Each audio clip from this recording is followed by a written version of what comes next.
भगवान शिव दुनिया के सभी धर्मों का मूल है और हिंदू धर्म में भगवान शिव को मृत्युलोक का देवता माना गया है। भगवान शिव अजन्मे माने जाते हैं। ऐसा कहा जाता है कि उनका ना तो कोई आरंभ हुआ है और ना ही अंत होगा। पौराणिक कथाओं के अनुसार कैलाश पर्वत को भगवान शंकर का निवास स्थान माना जाता है। यह मान्यता है कि कैलाश पर्वत पर भगवान शिव अपने परिवार के साथ रहते हैं। इसके अलावा कैलाश पर्वत की चोटियों के बीच स्थित झील को मानसरोवर झील के नाम से जाना जाता है। कैलाश पर्वत को दुनिया के सबसे रहस्यमय पर्वतों में से एक माना जाता है। क्या आपको कैलाश पर्वत से जुड़े रोचक तथ्य के बारे में पता है?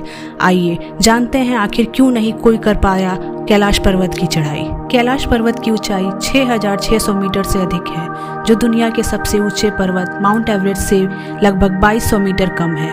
बावजूद इसके माउंट एवरेस्ट हजारों लोग चढ़ चुके हैं, लेकिन कैलाश पर्वत पर अभी तक कोई चढ़ाई नहीं कर पाया है। कैलाश पर्वत और कैलाश क्षेत्र पर दुनिया भर के वैज्ञानिकों ने रिसर्च की है।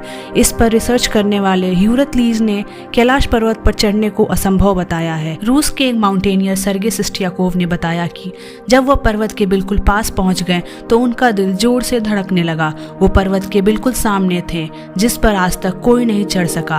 अचानक उन्हें कमजोरी महसूस होने लगी और उनके मन में ख्याल आया कि उन्हें अब और नहीं रुकना चाहिए, और वो जैसे जैसे नीचे आते गए उनका मन हल्का होता गया। कैलाश पर्वत पर चढ़ने की आखिरी कोशिश साल 2001 में की गई थी, जब चीन ने स्पेन की एक टीम को कैलाश पर्वत पर चढ़ने की अनुमति दी थी।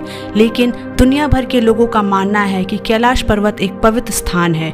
इस पर किसी को भी चढ़ाई नहीं करने देना चाहिए। हिंदू धर्म में कैलाश पर्वत का बहुत महत्व है, क्योंकि यह भगवान शिव का निवास स्थान माना जाता है। लेकिन इसमें सोचने वाली बात यह है कि दुनिया की सबसे ऊंची चोटी माउंट एवरेस्ट को अभी तक 7,000 से ज्यादा लोग फतह कर चुके हैं, लेकिन कैलाश पर्वत पर आज तक कोई नहीं चढ़ पाया। यह अब तक रहस्य ही बना हुआ है। कैलाश पर्वत पर कभी किसी के नहीं चढ़ पाने के पीछे कई कहानियां प्रचलित हैं। कुछ लोगों का मानना है कि कैलाश पर्वत पर शिव जी निवास करते हैं और इसीलिए कोई जीवित इंसान वहां ऊपर नहीं पहुंच सकता।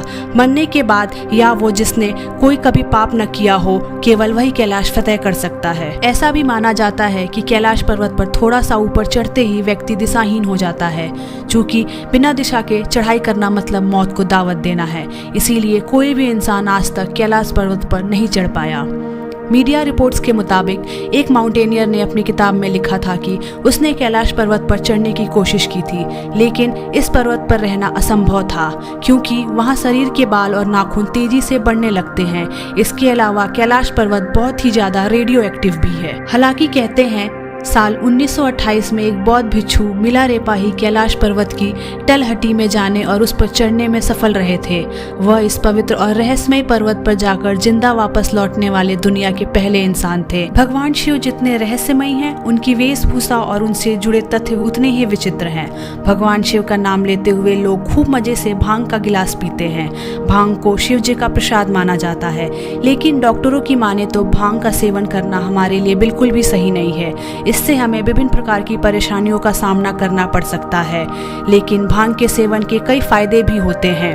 भगवान शिव के प्रसाद भांग से जुड़े कुछ रोचक फैक्ट्स जानते हैं। यह तो आप जानते होंगे कि भांग का सेवन करते ही हम अपनी शारीरिक इंद्रियों पर नियंत्रण खो देते हैं, इसीलिए लोग भांग खाते ही झूमने लगते हैं। भांग का सेवन चाहे किसी भी रूप में किया जा रहा हो, चाहे व्यक्ति उसे शरबत में मिलाकर पी जाए या फिर भांग की पत्तियों को चिलम में डालकर धूम्रपान किया जाए, दोनों ही परिस्थितियों में यह भांग सीधा हमारे दिमाग पर असर करता है। भांग के कण दिमाग के उन नसों पर अटैक करते हैं जो हमारी हंसी, खुशी, दुख, उदासी इत्यादि से जुड़े होते हैं। भांग का असर लंबे समय तक व्यक्ति के दिमाग को परेशान करता है। शायद महसूस ना हो, लेकिन दिमागी रूप से वह व्यक्ति परेशान ही रहता है। भांग का अत्यधिक सेवन करने से जो आम दिक्कत होती है वो है भूख ना लगना, किसी भी कार्य की ओर केंद्रित ना हो पाना, नींद आने में भी दिक्कत होना, वजन का कम होना, स्वभाव में चिड़चिड़ापन आना और साथ ही थोड़े थोड़े समय में गुस्सा भी आना। यदि किसी को निरंतर सिर दर्द रहता है तो भांग की पत्तियों के रस का अर्क बनाकर कान में 2-3 बूंद डाल दें। सिर दर्द धीरे धीरे खत्म हो जाएगा और जड़ से खत्म होगा। यह सत्य है कि भांग का सेवन करने से मानसिक संतुलन बिगड़ता है, लेकिन डॉक्टर इसे सही मात्रा में उपयोग में लाकर मानसिक रोगियों का इलाज भी करते हैं।